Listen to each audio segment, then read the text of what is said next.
नमस्कार दोस्तों, हर्षित द्विवेदी एजुकेशन में आपका स्वागत है। मेरा नाम है विनीत सागर। क्लास 12 एनसीईआरटी पॉलिटी की किताब चल रहा था। Chapter 8 environment and natural resources चल रहा है। तो प्रीवियस क्लास में हमने एनवायरमेंटल मूवमेंट्स के बारे में डिस्कस किए थे। Basically environment protection and conservation के लिए दुनिया भर में जितने फॉरेस्ट मूवमेंट्स हुआ है या फिर एनवायरनमेंट मूवमेंट्स हुआ है, इसके बारे में हम डिस्कस किए। और इस तरह एनवायरनमेंट को कंजर्व करना, प्रोटेक्ट करना कितनी ज़रूरी है, इसका इंपॉर्टेंस क्या है, ये सब हमने डिस्कस किए। तो अगला टॉपिक है रिसोर्स जियोपॉलिटिक्स। रिसोर्स जियोपॉलिटिक्स मतलब क्या होता है? रिसोर्स को लेके जो जियोपॉलिटिक्स चलता है या फिर नेचुरल रिसोर्स को लेके जो जियोपॉलिटिक्स चलता है। वैसे जियोपॉलिटिक्स मतलब क्या होता है? ये तो शब्द आपने कई बार सुना होगा। इंटरनेशनल रिलेशंस के पर्सपेक्टिव में geopolitics is an important word. Geopolitics माने ज्योग्राफी से रिलेटेड जो पॉलिटिक्स है। कहने का मतलब यह है, एक पर्टिकुलर रीजन का लोकेशन या ज्योग्राफी, उसकी वजह से कंट्रीज के बीच में आजकल इश्यूज होते हैं या फिर कई सारे कंट्रीज के बीच में बोन ऑफ कंटेंशन से एक एरिया जो है। इसके लिए सबसे अच्छा एग्जाम्पल है कश्मीर। अब आप सबको पता है दोस्तों, कश्मीर एक बोन ऑफ कंटेंशन है between India, Pakistan and China, है कि नहीं? रीजन क्या है? कश्मीर का जो स्ट्रैटेजिक लोकेशन है ना, उतना हाइट में कश्मीर है। That is the main reason. तो इसे आप जियोपॉलिटिक्स बोल सकते हैं, क्योंकि ये जो पॉलिटिक्स चल रहा है वो ज्योग्राफी की वजह से। और भी कई सारे एग्जांपल्स हैं, जैसे कि आपने डोकलाम क्राइसिस के बारे में सुना होगा। डोकलाम क्राइसिस में इंडिया, चाइना, भूटान जैसे कंट्रीज इन्वॉल्व थे। डोकलाम कहां पे है दोस्तों? देखिए, डोकलाम एक ट्राई जंक्शन है जहां पे इंडिया, चाइना और भूटान के बॉर्डर्स पड़ता है। लोकेशन इधर आएगा, सिक्किम और भूटान के बीच में। अब डोकलाम एक स्ट्रैटेजिकली इंपॉर्टेंट रीजन है। हुआ क्या था दोस्तों, चाइना ने डोकलाम रीजन में रोड्स कंस्ट्रक्ट किया था। एक्चुअली ये भूटान को सही नहीं लगा। भूटान बोला ये हमारे रीजन के थ्रू आपका रोड जा रहा है, तो ये ठीक नहीं है। तो चाइना और भूटान के बीच में इश्यूज चल रहा था और इसमें इंडिया इंटरवेन करते हैं दोस्तों, क्योंकि अगर चाइना भूटान के बॉर्डर्स को क्रॉस करके इंफ्रास्ट्रक्चर वगैरह क्रिएट करेंगे, ये इंडिया के लिए कंसर्न है। ऊपर से देखिए, जो कॉरिडोर है, सिलीगुड़ी कॉरिडोर, जिसे चिकन स्नेक भी बोलते हैं, ये बहुत पास में है डोकलाम का। तो अगर डोकलाम एरिया को चाइना कैप्चर करेंगे तो धीरे धीरे इधर तक पहुंच जाएंगे, है कि नहीं? तो बेसिकली भूटान के बॉर्डर एरिया को अगर चाइना ट्रेसपास करते हैं, ऑब्वियस बात है इंडिया के लिए भी कंसर्न है। तो बेसिकली डोकलाम रीजन को लेके इंडिया, चाइना और भूटान के बीच में इश्यूज हुआ था, काफी पॉलिटिक्स चला था। तो इस तरह के जो इश्यूज है दोस्तों, जो एक स्ट्रैटेजिक लोकेशन से रिलेटेड है, उसे आप जियोपॉलिटिक्स बोल सकते हैं। वेरास रिसोर्स जियोपॉलिटिक्स मतलब क्या होता है? As the name indicates, it is related to resource. Resource को लेके, बेसिकली नेचुरल रिसोर्स को लेके जब कंट्रीज के बीच में इश्यूज होगा, वो इश्यूज जब पॉलिटिकली ड्रिवन होगा, उसे आप रिसोर्स जियोपॉलिटिक्स बोल सकते हैं। जब मैं रिसोर्स की बात कर रहा हूं, वो पानी हो सकता है, ऑयल हो सकता है, मिनरल्स हो सकता है। अब रिसोर्स जियोपॉलिटिक्स से रिलेटेड काफी सारे एग्जांपल्स आपको देखने को मिलेगा। दुनिया भर में एक एरिया को लेके कंट्रीज के बीच में इश्यूज होता है दोस्तों। इसलिए इश्यूज होता है क्योंकि वो एरिया में नेचुरल रिसोर्सेज होगा। अगर वो एरिया एक कंट्री को मिल जाएंगे, वो बहुत पैसे कमा सकते हैं। इसके लिए बेस्ट एग्जाम्पल है, करीब 2 साल पहले ग्रीस एंड टर्की के बीच में इश्यूज हुआ था। बेसिकली आप देख ही सकते हैं, ग्रीस एंड टर्की का लोकेशन, कई सारे आइलैंड्स आपको मेडिटेरेनियन सी में दिख रहा है। तो कुछ आइलैंड्स को टर्की क्लेम कर रहा था और कुछ आइलैंड्स को ग्रीस क्लेम कर रहा था।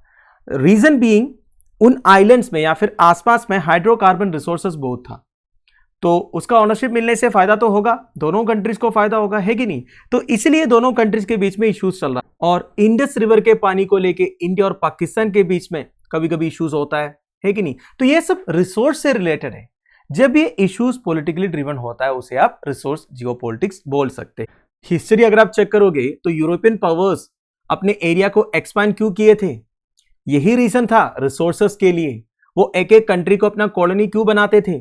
उनको रिसोर्स चाहिए था, बेसिकली नेचुरल रिसोर्स चाहिए था, जो उनके पास नहीं था। And they have also been the focus of inter state rivalry. आज भी अगर आप देखोगे कंट्रीज के बीच में जो राइवलरी है, उसमें मेजोरिटी इश्यूज जो है कोई ना कोई नेचुरल रिसोर्स को लेकर। और एक एग्जाम्पल है साउथ चाइना सी डिस्प्यूट। आपको मालूम होगा, साउथ चाइना सी का मेजर एरिया चाइना क्लेम करके रखा हुआ है। ये जो रेड लाइन आपको दिख रहा है दोस्तों, ये पूरा चाइना का क्लेम है। वेरास और भी कंट्रीज है जो साउथ चाइना के साथ बॉर्डर शेयर करता है, उनका भी तो क्लेम है ना। जैसे कि वियतनाम का क्लेम देखिए, ये जो ब्लू लाइन आपको दिख रहा है, फिलीपींस का क्लेम देखिए, जो येलो लाइन आपको दिख रहा है, ब्रूने का क्लेम है, मलेशिया का क्लेम है, पर चाइना मानते नहीं। चाइना का कहना यह है साउथ चाइना सी के साथ सबसे ज्यादा बॉर्डर जो है वो चाइना का है, इसलिए इतना एरिया चाइना का होना चाहिए। अब चाइना इतना ज्यादा सी एरिया चाहते क्यों है दोस्तों? Because South China Sea itself is a natural resource. China के लिए इतना बड़ा फिशिंग एरिया मिल जाएगा।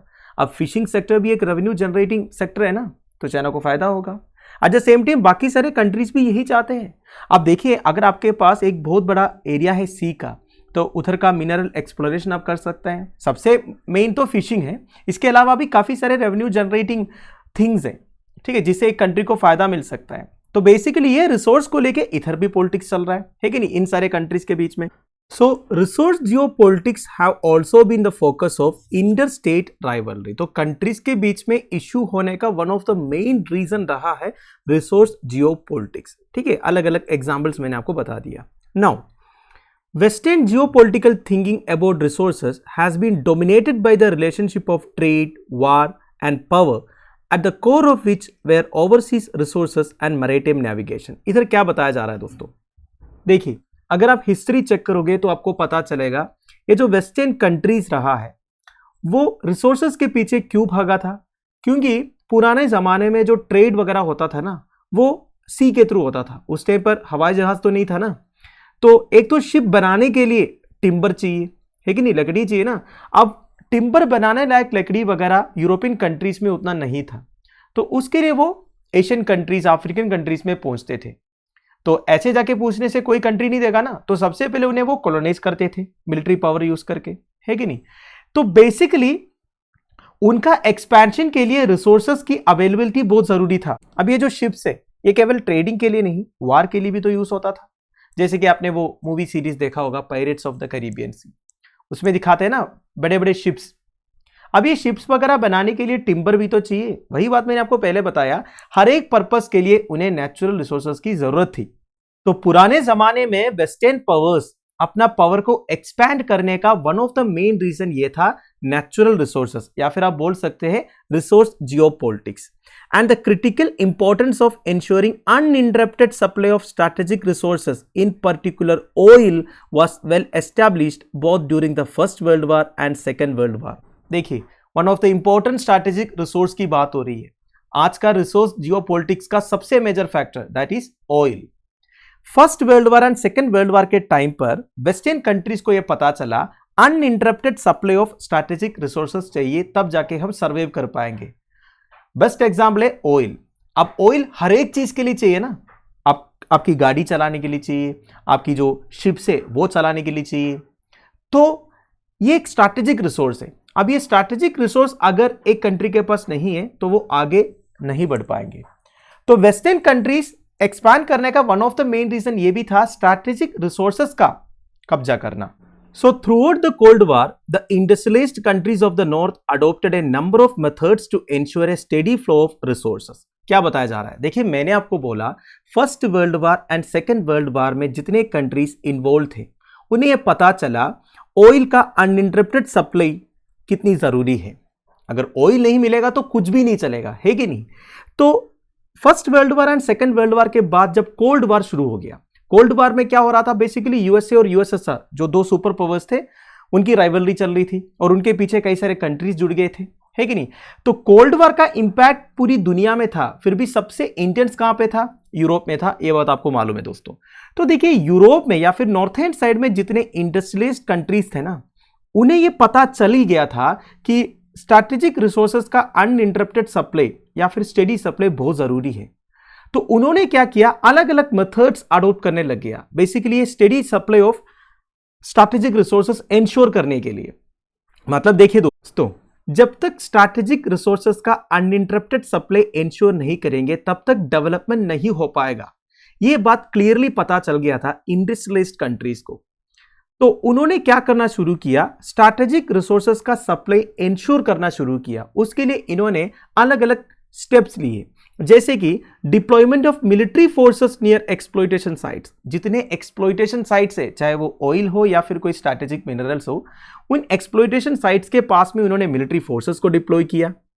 जहां से रिसोर्सेस की सप्लाई होती थी उन एरियाज को सिक्योर किया। बेसिकली देखिए दोस्तों, इंडस्ट्रियलिस्ट कंट्रीज को स्ट्रैटेजिक रिसोर्सेज की जरूरत थी जो उनके पास नहीं था।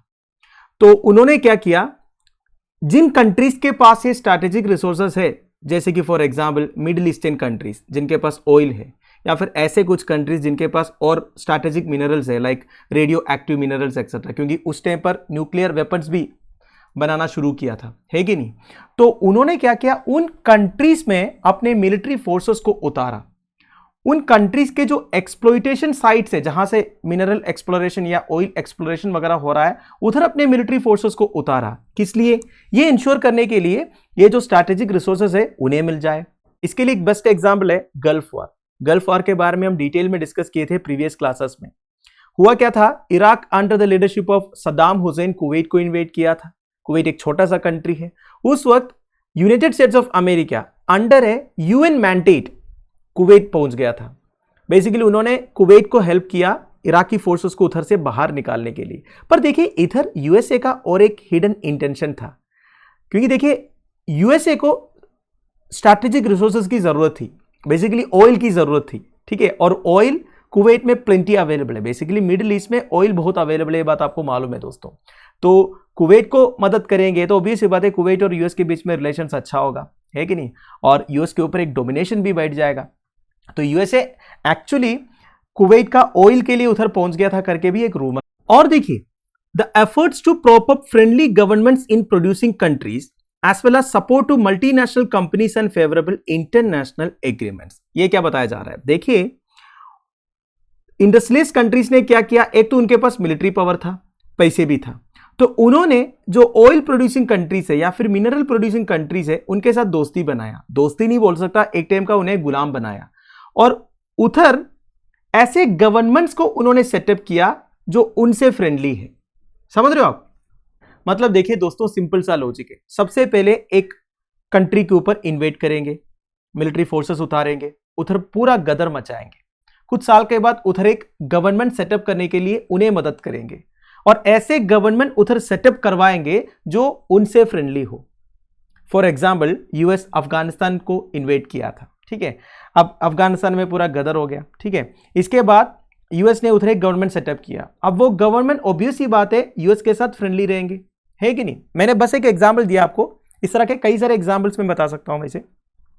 तो उधर उनसे फ्रेंडली गवर्नमेंट सेटअप करने का मतलब क्या है, उन्हें जो चाहिए वो मिल जाए।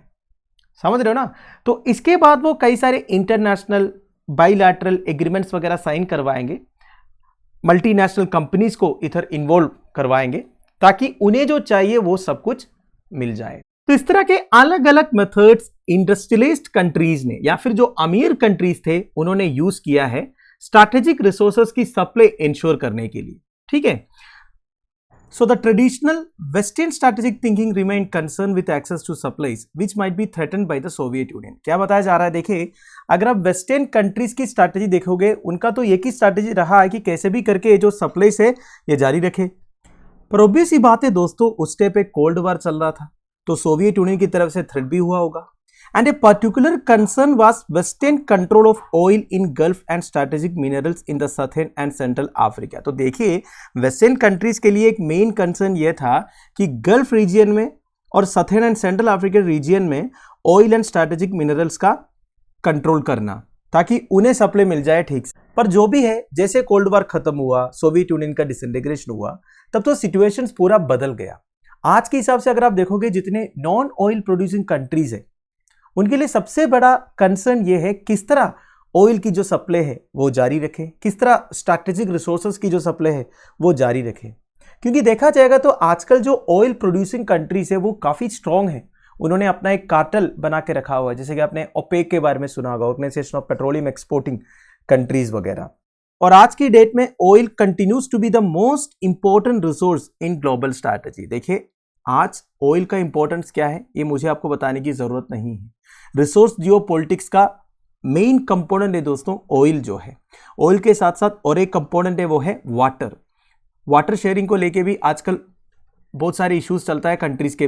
तो ऑयल एंड वाटर दोनों के बारे में हम डिस्कस करेंगे। Number 1, oil. The global economy relied on oil for much of the 20th century as a portable and indispensable fuel. देखिए 20th सेंचुरी की शुरुआत मतलब 1900 से लेके 2000 तक अगर आप देखोगे रिन्यूएबल एनर्जी के ऊपर कोई इतना ध्यान नहीं था, है कि नहीं। फॉसिल फ्यूल का दबा के यूज हो रहा था, तो उसमें सबसे ज्यादा यूज हुआ था ऑयल जो है, ठीक है। तो ऑयल को global economy as a portable and indispensable fuel माना था 20th सेंचुरी। और ये ऑयल का सिग्निफिकेंस की वजह से ही जो ऑयल प्रोड्यूसिंग कंट्रीज है वो बहुत ज्यादा अमीर हो गया। And the immense wealth associated with oil generates political struggles to control it. अब देखिए, जब आपके पास इमेंस वेल्थ आ जाता है ऑयल बेचकर, तो ऑब्वियस सी बात है उसे कंट्रोल करने के लिए काफी पॉलिटिकल स्ट्रगल करना पड़ता है दोस्तों। क्योंकि जब आपके पास ऑयल है, जब आप उसका दाम बढ़ाओगे, दाम घटाओगे, आप ऑयल प्रोडक्शन इंक्रीज करोगे, डिक्रीज करोगे, ये सब का इंपैक्ट पूरी दुनिया के ऊपर होते हैं। और दुनिया में और भी मेजर कंट्रीज है जो सुपर पावर्स है। अब वो कभी कभी आपको बोलेंगे कि आपको इतना ऑयल प्रोड्यूस करना है, इतना ऑयल प्रोड्यूस नहीं करना है। अगर उस कंट्री का दूसरे कोई कंट्री से अगर दुश्मनी है तो वो कंट्री आपको बोलेंगे कि आपको इस कंट्री को ऑयल एक्सपोर्ट नहीं करना है। तो इस तरह का काफी डिमांड्स आपके पास आ सकता है, क्योंकि आप एक ऐसा चीज को कंट्रोल कर रहे हो या फिर एक ऐसा चीज आपके पास है जो बहुत ही सिग्निफिकेंट है, जो सबको चाहिए। तो अगर आप पेट्रोलियम की हिस्ट्री चेक करोगे, आपको यह समझ में आएगा, it is also the history of war and struggle. Nowhere is this more obviously the case than in West Asia and Central Asia। देखिए, जब मैं पेट्रोलियम की बात कर रहा हूं, आपके मन में सबसे पहले कौन सा रीजन आना चाहिए? वेस्ट एशियन रीजन, बेसिकली जो अरब कंट्रीज है जहां पे सबसे ज्यादा ऑयल रिजर्व्स है दोस्तों। West Asia specifically the Gulf region accounts for about 30% of global oil production. देखिए, ग्लोबल ऑयल प्रोडक्शन का करीब 30% जो है गल्फ रीजन में है। And it has about 64% of planet's known reserves and is therefore the only region able to satisfy any substantial rise in oil demand। देखिए, दुनिया में जितने ऑयल रिजर्व्स है उसका 64% जो है गल्फ रीजन में है। गल्फ रीजन मतलब जो पर्शियन गल्फ के सराउंडिंग में जो कंट्रीज है, ठीक है। तो 64% of planet's known reserves Gulf region में है। और आज के हिसाब से जितना प्रोडक्शन हो रहा है ऑयल का, उसका 30% भी गल्फ रीजन में हो रहा है। तो अगर ऑयल डिमांड ज्यादा आ गया तो उसे मीट करने के लिए एक ही रीजन के पास कैपेसिटी है, वो है गल्फ रीजन, ठीक है। अगर कंट्री की बात करें, Saudi Arabia has a quarter of world's total reserves and is the single largest producer. तो दुनिया में जितने ऑयल रिजर्व्स है उसका करीब 25% सऊदी अरेबिया में है। And Saudi Arabia single largest producer of oil भी है।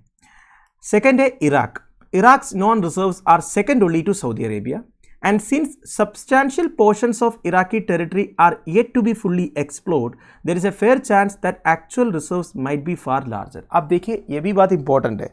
मैंने आपको बोला सऊदी अरेबिया में दुनिया का सबसे ज्यादा ऑयल रिजर्व्स है, इराक में सेकंड है। पर बात यह है दोस्तों, इराक का मेजोरिटी ऑफ एरिया अभी तक एक्सप्लोर नहीं किया है, मतलब किसी को पता नहीं है कि इराक का कुछ एरियाज में ऑयल अवेलेबल है या नहीं। वेरा सऊदी अरेबिया का मैक्सिमम एरिया ऑलरेडी एक्सप्लोर हो चुका है और उसी वजह से वो दुनिया का सिंगल लार्जेस्ट प्रोड्यूसर भी है। अगर इराक को कंप्लीटली एक्सप्लोर करेंगे, ये हो सकता है कि इराक दुनिया का सिंगल लार्जेस्ट प्रोड्यूसर होगा। Now the United States, Europe, Japan and increasingly India and China, which consume this petroleum, are located at a considerable distance from the region। अब ये क्यों बताया है? ये तो हमें पता है कि US, Europe, Japan, India, China ये सब वेस्ट एशियन रीजन से काफ़ी दूर लोकेटेड है। बताने का इंटेंशन ये है दोस्तों, इधर रिसोर्स जियोपॉलिटिक्स के बारे में बात हो रही है, जिसके बारे में हम अभी तक डिस्कस कर रहा था। देखिए, west Asian region main oil producing region है, उधर से काफ़ी दूर में लोकेटेड है मेजर ऑयल कंज्यूमिंग रीजन्स जो है, जैसे कि US, Europe, Japan, China, India etcetera. अब वेस्ट एशिया से ऑयल अगर इन कंट्रीज तक पहुंचना है तो इधर रिसोर्स जियोपॉलिटिक्स का एक इंपॉर्टेंट रोल है। एक एग्जाम्पल से मैं आपको समझाता हूं।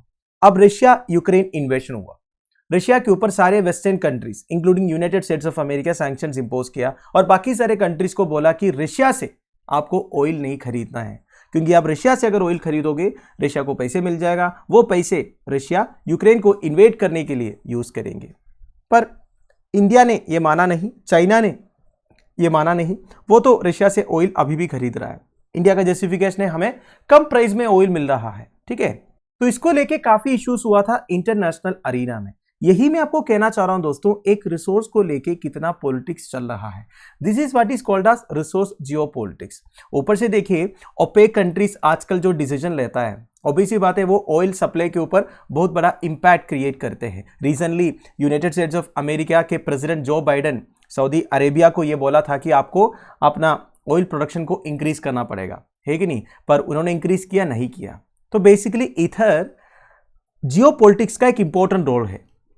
तो कुल मिलाकर वेस्ट एशियन कंट्रीज के ऊपर जिन कंट्रीज का पॉलिटिकल इन्फ्लुएंस ज्यादा है, अब ये पॉलिटिकल इन्फ्लुएंस डायरेक्टली भी हो सकता है, इनडायरेक्टली भी हो सकता है, फिर भी जिन कंट्रीज का पॉलिटिकल इन्फ्लुएंस ज्यादा है वेस्ट एशियन कंट्रीज में या फिर ऑयल प्रोड्यूसिंग कंट्रीज के ऊपर, उसके ऊपर डिपेंडेंट होगा उन्हें उनसे ऑयल मिलने का जो चांस है। तो इस सेंस में रिसोर्स जियोपॉलिटिक्स एक इंपॉर्टेंट रोल प्ले करता है इंटरनेशनल रिलेशंस में। ठीक है, अगला है water. Water is another crucial resource that is relevant to global politics.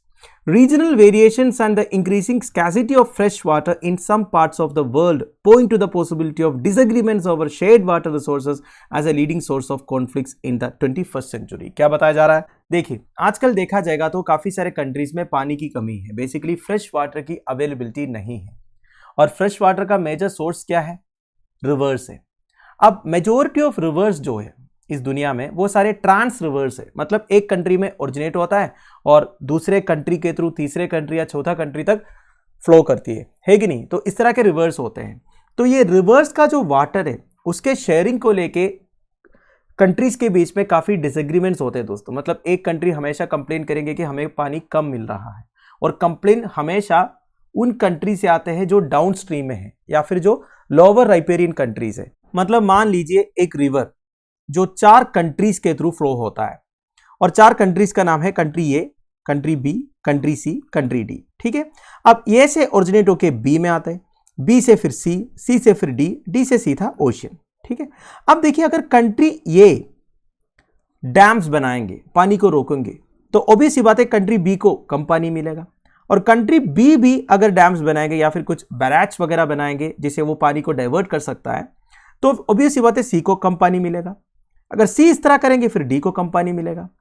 Actually देखा जाएगा तो इस तरह के ट्रांस रिवर्स के वाटर शेयरिंग को लेके कंट्रीज के बीच में एग्रीमेंट्स वगैरह साइन होते हैं, जैसे कि इंडस वाटर ट्रीटी के बारे में आपको पता है दोस्तों। इंडस वाटर ट्रीटी के हिसाब से जो वेस्टर्न रिवर्स है, इंडस हो गया, झेलम हो गया, है कि नहीं, चेनाब हो गया, ये सबका पानी किसको दिया है? पाकिस्तान को दिया है। बाकी जो रवि, सतलज, ब्यास वगैरह है ये इंडिया को दिया है, क्योंकि ये जो इंडस रिवर है इंडिया से होते हुए पाकिस्तान में पहुंचती है कि नहीं। तो इसी तरह इस तरह के काफी सारे ट्रांस नेशनल रिवर्स आपको देखने को मिलेगा जिसके वाटर शेयरिंग को लेके कंट्रीज के बीच में एग्रीमेंट साइन होता है। पर देखिए दोस्तों, एग्रीमेंट्स वगैरह साइन होने के बावजूद कंट्रीज के बीच में इश्यूज होता है वाटर शेयरिंग को लेके। कुछ एग्जांपल्स मैं आपको आगे बताऊंगा। तो कुछ एक्सपर्ट्स ने बोला है फ्यूचर में वाटर वार्स हो सकता है दोस्तों, मतलब पानी को लेके कंट्रीज के बीच में वायलेंस हो सकता है, वार तक हो सकता है। क्योंकि देखिए पानी एक ऐसा चीज है जिसके बिना कोई जी नहीं पाएगा, एक लाइफ सस्टेनिंग रिसोर्स है। जब वो रिसोर्स नहीं मिलेंगे या फिर एक कंट्री को ये लगेंगे दूसरी कंट्री की वजह से हमें ये रिसोर्स नहीं मिल रहा है, तो भी सी बात है वायलेंस होने का चांसेस ज्यादा है। ठीक है, so countries that share rivers can disagree over many things. For instance, ये typical disagreement is a downstream or lower riparian states objection to pollution, excessive irrigation or the construction of dams by an upstream or upper riparian state which might decrease or degrade the quality of water available to the downstream state। वही बात बता रहा है दोस्तों जो मैंने आपको अभी भी बताया।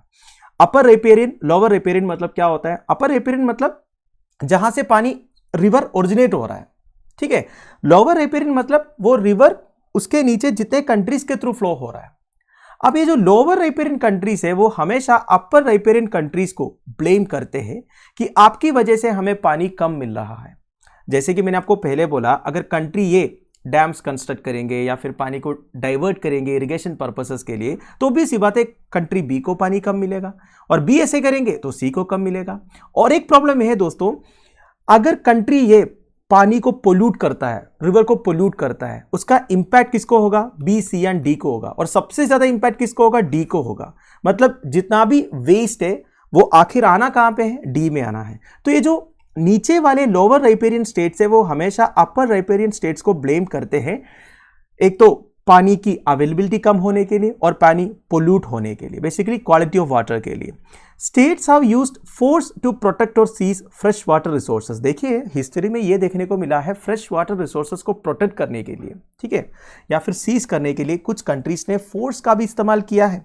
कुछ एग्जाम्पल्स ऑफ वायलेंस में आपको बताऊंगा, जैसे कि इसराइल, सीरिया एंड जॉर्दान के बीच में 1950s एंड 1960s में वायलेंस हुआ था, जॉर्दान एंड यारमुक रिवर्स को ले। जॉर्दान रिवर का मैप देखिए दोस्तों, अब देख ही सकते हैं सीरिया, जॉर्दान, इसराइल जैसे कंट्रीज के थ्रू जॉर्दान रिवर फ्लो होती है। बेसिकली इसराइल एंड जॉर्दान रिवर के बॉर्डर के थ्रू जॉर्दान रिवर का फ्लो है और ये डेड सी में आके मिलता है। तो जॉर्दान रिवर का वाटर शेयरिंग को लेके इसराइल, जॉर्दान एंड सीरिया के बीच में इश्यूज हुआ था, काफी वायलेंस भी हुआ था। और एक रिवर है यारमुक रिवर, यारमुक रिवर का शेयरिंग को लेके भी इश्यूज हुआ था। फिर देखिए the more recent threats between Turkey, Syria and Iraq over the construction of dams on Euphrates river. Euphrates river देखिए दोस्तों, टर्की, सीरिया, इराक जैसे कंट्रीज के थ्रू फ्लो होके इधर पर्शियन गल्फ में जाके गिरती है। तो यूफ्रेटिस रिवर के वाटर शेयरिंग को लेके टर्की, सीरिया एंड इराक के बीच में इश्यूज हुआ था। ऑब्वियस सी बात है दोस्तों, इराक प्रॉब्लम करेंगे सीरिया को, सीरिया बोलेंगे टर्की को, क्योंकि सीरिया एंड इराक जो है लोअर राइपेरियन कंट्रीज है। And a number of studies show that countries that share rivers and many countries do share rivers are involve in military conflicts with each other. मतलब कई सारे studies हुआ है ये water sharing को लेके और ये पता चला जो कंट्रीज रिवर्स शेयर करते हैं आपस में, जैसे कि जॉर्दान, इसराइल, सीरिया हो गया, टर्की, सीरिया, इराक हो गया, इंडिया, पाकिस्तान हो गया, इंडिया, बांग्लादेश हो गया, है कि नहीं, इन कंट्रीज के बीच में मिलिट्री कॉन्फ्लिक्ट्स हुआ है।